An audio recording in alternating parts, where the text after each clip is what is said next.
Repentance, obedience, and worship. Repentance, obedience, and worship. Para nagro-row ka. Ganyan. Repentance para you keep on moving forward. Kahit nalaglag ka sa barko, just keep on moving forward. Okay ba yan? Yan po ang ibig sabihin niyan. So let's start. Repentance, what does it mean? Sabi rito, God was displeased with this thing, so He struck Israel.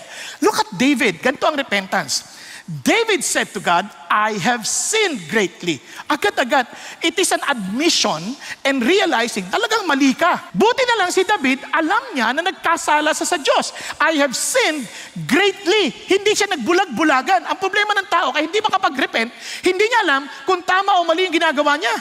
Basta alam niya, ginagawa ko to para sa Diyos, siguro naman tama ito. Di ba?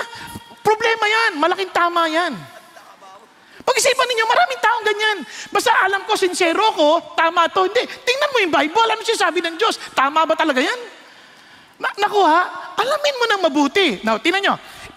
In that I have done this thing, talaga, ay naamin niya, ako gumawa nito. Hindi sila, hindi niya bine-blame ang ibang tao. Kasalanan kasi ito si Joab eh. Hindi niya pinilit yung tama eh. Tumahimik na lang at sumunod na lang ng padabog-dabog. Diba, hindi. Ako may pagkakamali ito. But now, please take away the iniquity of your servant, for I have done very foolishly. Wala nang pagtatakip. Kasalanan ko to. Yan ang unang kailangan sa repentance.